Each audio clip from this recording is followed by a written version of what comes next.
Welcome back to another reading and correcting of Stepping Up by me, Tinder, the Tiger Writes, and Ty, the Tiger Supervisor. Today we are doing chapter 41. The guard stepped before Jackal and the team, blocking the entrance to the dungeon. You aren't going in. What are you doing? The cleric asked, but the other guard held him back. This is our run, Jackal stated. I don't care. You're not going into that death trap. Tibs frowned. The guard cared how many runners would die. It would mean they were afraid the town would die because of it, and they would lose their job. There's loot in there, the fighter said, stepping forward, stopping when the guard placed a hand on his sword. Loot? Me and my team are going to get, so get out of my way. The guard only glared at Jackal. Is the dungeon closed? As asked, looking from one to the others. From one to the other. Yeah. Yes, it has, the guard facing Jackal said, too quickly for Tibs to believe. No, I'm not, Stowe replied, offended, at the same time as Jackal snorted. This has nothing to do with the dungeon, Jackal said dismissively. It's my father. Then you know I can't let you in. Okay, that made more sense. I'm like, Sebastian had to know how good Jackal was now. Why was he so afraid for Jackal?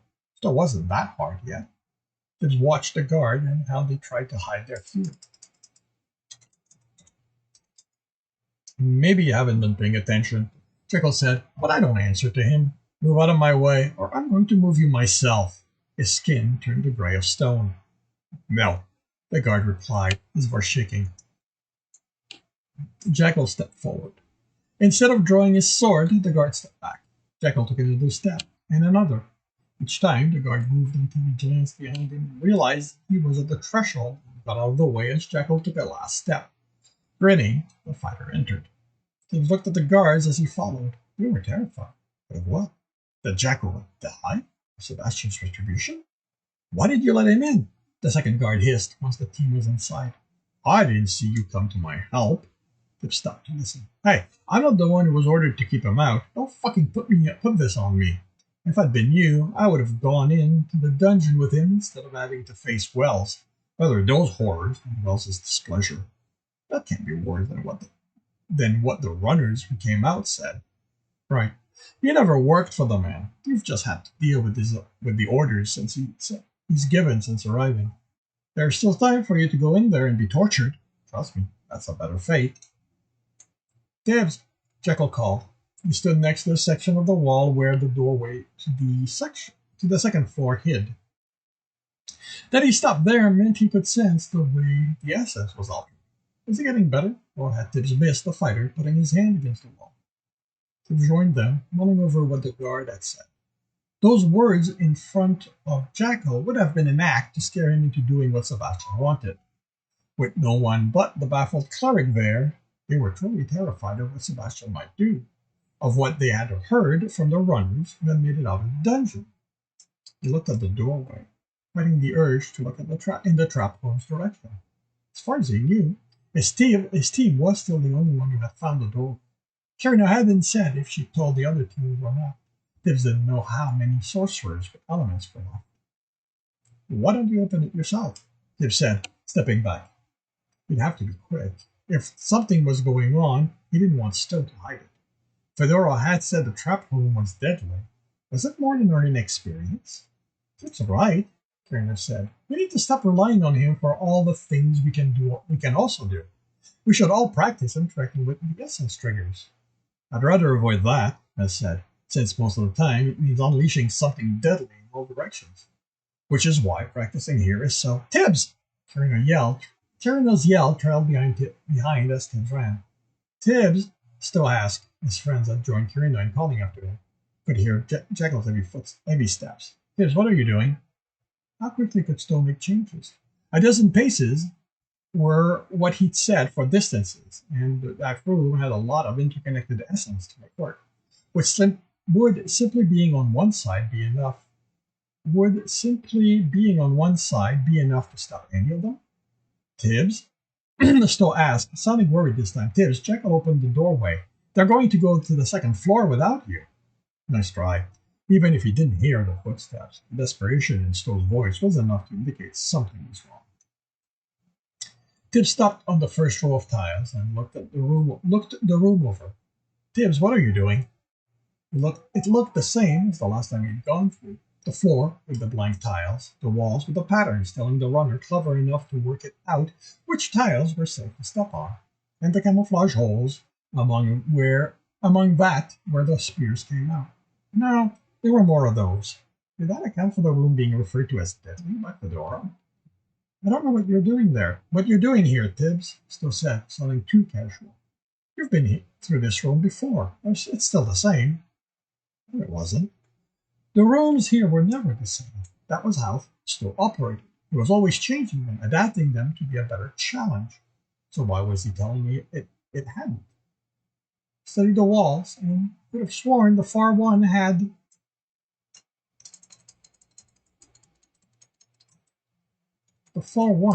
changed from when he'd looked at it on stepping in, but there were too many details to be sure. Still, it was best if he didn't rely on them for that. He spread air on the floor and let it flow under the tiles. There were a lot more triggers than in his last time, but that seemed normal. With runners helping each other and the safe passage being indicated on the wall instead of having to discover which was the real trigger from the fake one. Of the 8 tiles he could reach, only one didn't have a trigger. He studied the wall again, trying to work out the spear's path with the triggers around him. With there being more holes, more spears would cross any one of the triggers, making a misstep more dangerous for the runner. Tibbs, Tickle said, sounding worried. What are you?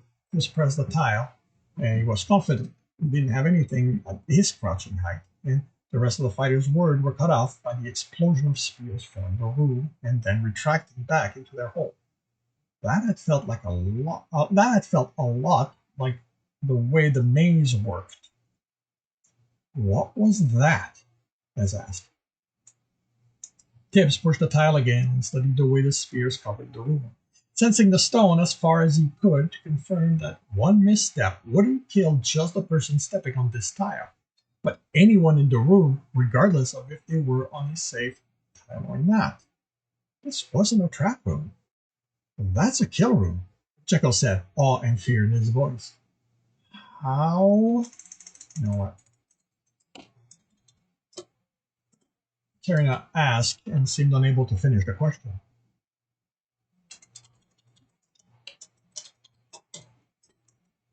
What's going on? Tibbs demanded, standing. I don't know what you're talking about. I don't know what you mean, Stowe replied. Bullshit. He motioned to the room. You're supposed to test us. How is anyone supposed to survive this? I've had to make it tougher as you've all gotten stronger. Omegas aren't stronger.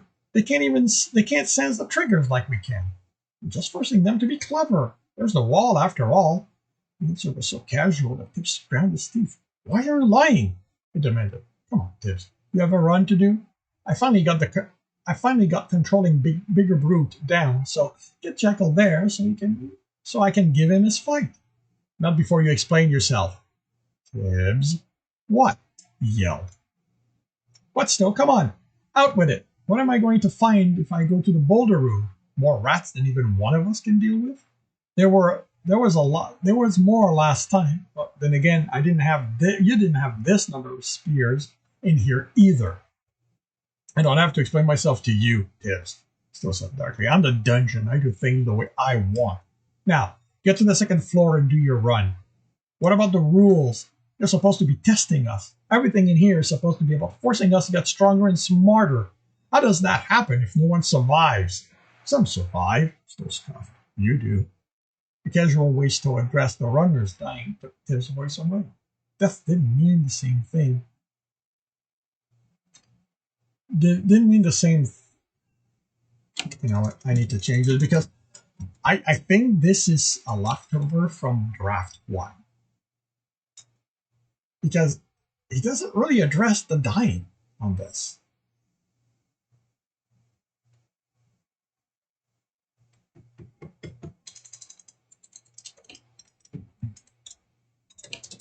It's a simple, who cares? if they die. Some survive.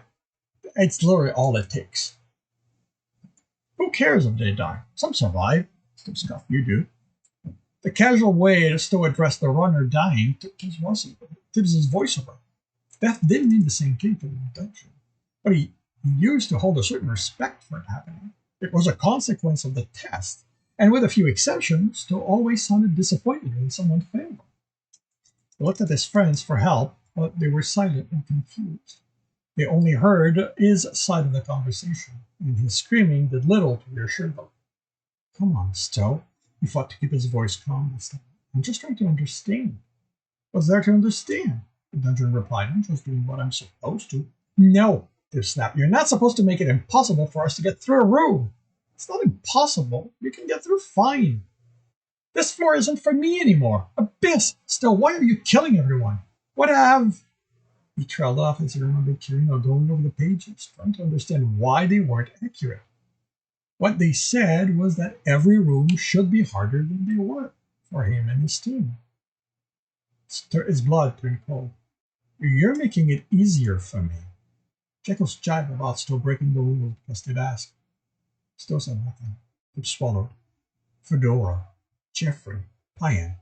So many others he knew and didn't know. Why? Yeah, he whispered, and louder looking up. Why? Still remained silent. What made you to a murderer, Stowe? Tibs asked, still having trouble believing that was what his friend had turned into.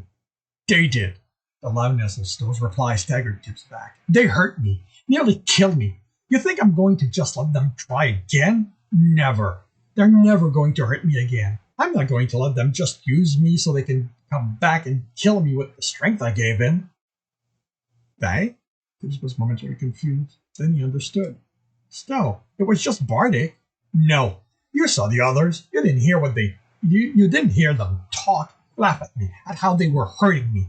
How about how they were going to do this to every one of us? The hate in Tibs' voice scared Tibs. The hate in the voice scared Tibs. They were captured, Stowe. Harry threw them in cells, far away from here. That's not enough. You should have fed them to me. You should find all the others who helped and feed them to me.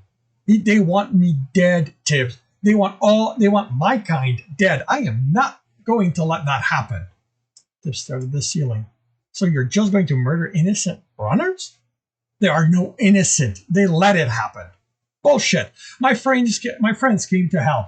They weren't the only runners to do so either. But you're different. Still said, his tone suddenly so gentle, Tibs couldn't answer immediately. No, I'm not. How could Stowe think that? You think that if any of the others could have heard your cry for help, they wouldn't have rushed to your rescue? I'm just a runner like them. No, you aren't. The certainty in Stowe's voice scared Tibs and lent credence to Danny's claim Stowe was playing favorite, made Jekyll's jibe based on something real instead of imagined. Tibs didn't want to be treated special. Not by the guild, not by the town, and not, he stepped into the room again, stepping on the trigger-free tiles, by the dungeon. Tibs, Jekyll called after he missed grabbing him. What are you doing? Fuck, any of you see where he stepped? Don't step into the room, he ordered. Me and Stowe have something to settle. Tibs, Kirino said, sounding scared, I don't think putting your life in danger like that is the way to resolve anything. It was the only way. He stood before so many triggers, he would be able to pick one, if that was what he wanted. He was pretty sure that this spot had the most spear crossing it. Tibs, what do you think you're going to accomplish? Stowe asked. I'm just like them, Stowe. Having all these essences, being able to talk with you doesn't make me a runner. Tibs, you're nothing like them. If you're going to murder them, I don't deserve anything different. He raised his foot over a trigger. But come on, be reasonable. It's got nothing to do with what you can do. I'm not the one being unreasonable, Stowe. He thought about using essence to steady himself as he almost lost his balance. But Stowe could sense that, and he might think Tibs wasn't serious. I was okay with my friends dying. It hurt, but it was because they hadn't been good enough to survive your tests. But that isn't what happened. You just murdered them. You're just a thug, killing anyone you want. Stowe sighed. Think of your team, Tibs. Without you, they aren't going to be able to make it through. Why? Because you're going to make it impossible for them too? Is that what you're reduced to? Making threats? Do what I say or I'll kill more of your friends? I'm straight still. Until I came here, everyone around me threatened to hurt me. I never gave in to them. I'm not going to give in to a thug like you. Can't do this, Tibs. Still stated, I'm not going to let you. The floor shook slightly, then again, but this time with a rhythm of steps. Still was bringing the whipper from the boss room here, unless he could make a brew as quickly, or had already made one to deal with the others. You think it's going to be here before I put my foot down? The question, and wait until you survive this. You're not going to do it, Still said, with what sounded like determination. You don't want to die. No dying, remember? That's what you were always telling your team. No dying. That was when I thought we had a fair chance of surviving. Curse it all, Tibs. Stop this. You're being childish. I have to eat to get stronger so I can make more floors and everyone else can also get stronger. That's how it works. Did Stowe even realize he was contradicting himself? Tibbs considered things. He had time, and it was clear Stowe wasn't taking into account what Tibbs could do to the whipper. He lowered his feet. His leg had started to hurt anyway, and if it came to it, he could throw himself on the triggers. He wasn't certain he imagined the sight of relief. So this is just about getting stronger? Yes! Still sounded overjoyed. That is the only reason you've gone so far? Yes, Tibbs, I swear, that's the only... Why haven't you graduated? He asked. He waited a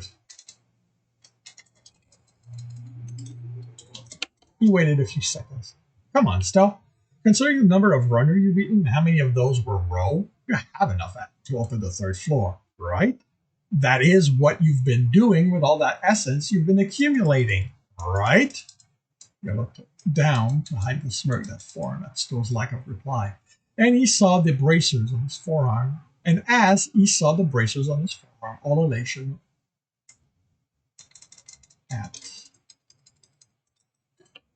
at his success vanished. He'd been wearing them to honor his friend's sacrifice, but that wasn't what happened. These were coins filled with blood. Every loot they'd gotten since Stowe reopened had been made with the needless spirit of runner's blood. He thought about ripping them off his arm, looked at the floor, considered throwing himself on it to stop the mounting pain. No, he barely heard himself. He swallowed it. This wasn't about him anymore. It wasn't just about Stowe. It was about his team, the runners the guild was bringing next, and those who had survived. I need you to be stronger, Tibbs, Stowe said in an almost soothing tone. Stowe said in an almost soothing tone. I need you to be stronger for the next time they try to kill me. Not at my friend's expense. They're not your friends, Stowe scoffed. Pyan was my friend, Tibbs snapped, then rang in his anger. So was Jeffrey. Fedora was my friend. I'm going to be friends with some of the new runners. That's how it works. We help one another. We become friends. Some become family. The whipper was at the edge of his sense now. That the last boulders were giving it trouble. He took a breath. You have to decide, Stowe. Either every runner is your enemy, and so am I, or I'm your ally, and so are they. They are no different than I am. Sure, Stowe scoffed. Dawn's just like you, right? Dawn's an asshole, Tibbs said without hesitation. Then remembered how quickly the sorcerer had been to wish Tibbs hadn't stopped partying. But that was because he thought that without the dungeon, the guild would let them go. He's a runner, like me. He'd done everything he could to extinguish the fire. Dawn was an asshole, and Tibbs didn't like him and his noblish tendencies. Did any of that make him a bad person? I believe that if it comes down to it, Dawn will be with the others to protect you. You can be sure he's going to make himself the most important person in the process, but he will be there. We all will. They're going to betray you, Tibbs, Stowe said. Betray me, Tibbs. I don't want to die. No one wants to die, Stowe. I don't. My friends don't. No runner steps in you wanting to die. Swallowed the lump as he remembered Carl's word about Pyan's death. Tibbs didn't think she wanted to die. She just wanted to stop the pain of losing Jeffrey. We take risk coming here. That's what anything in life is, taking a risk. I can't promise you no one will betray us. Still, I don't know people that well. But if it happens, you aren't going to be alone. What if it's not enough? That's the best I can offer, Stowe. That's everything I have. All I ask in return is that you go back to the runs being a risk instead of a certainty of death. Tibs waited, and Stowe didn't say anything. Kenny, you're there. Out of the corner of his eye, he saw the questioning look his friends gave one another. I'm here, she answered softly. I'm guessing you tried explaining he wasn't right.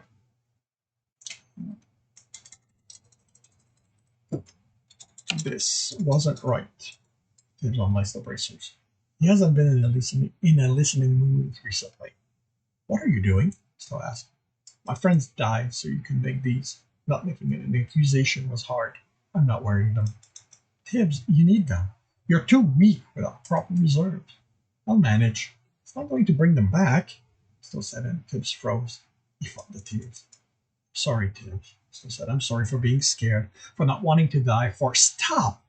Tibs closed his eyes and cursed. You can be scared. I get being scared.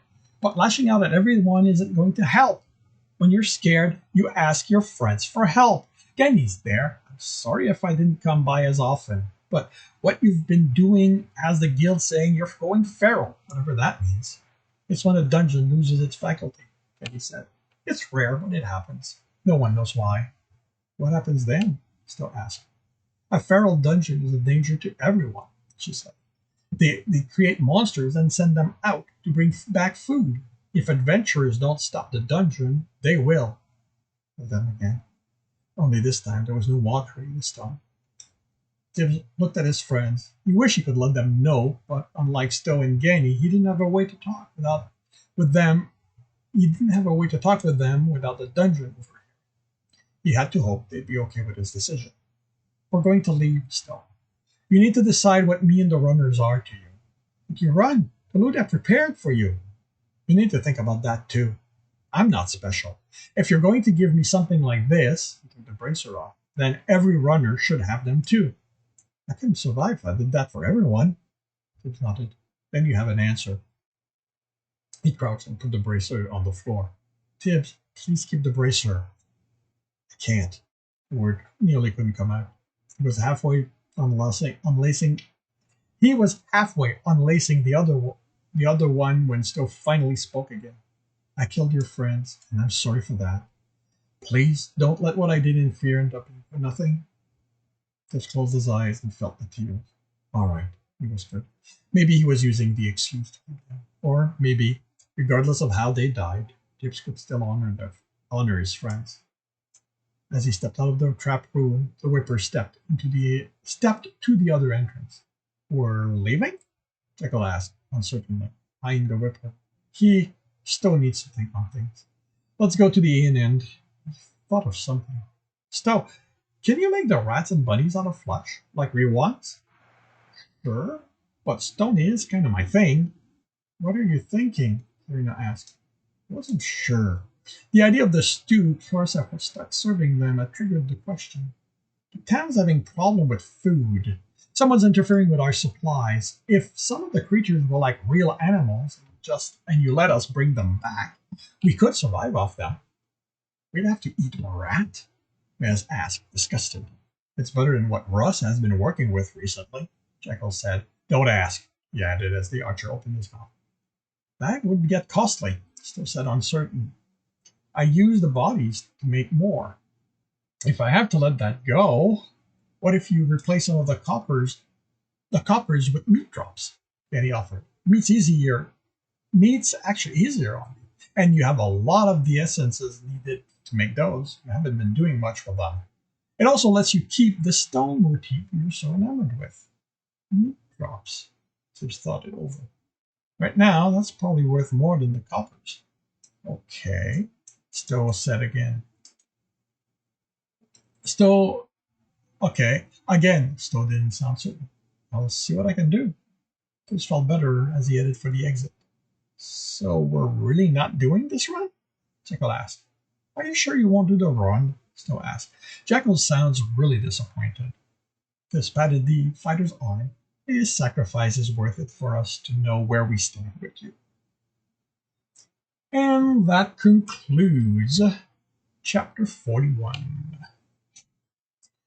If you are enjoying this, please leave a like. If you want to know when the next one is going to be, subscribe and hit the bell. If you want to read more ahead, you can do that for free on Royal Road. If you want to read further ahead, as well as have access to basically everything I've written, you can do that by supporting me on my Patreon. And should you want to listen to me do these live, I do that every Tuesday morning, 8 a.m. Eastern Time on Twitch.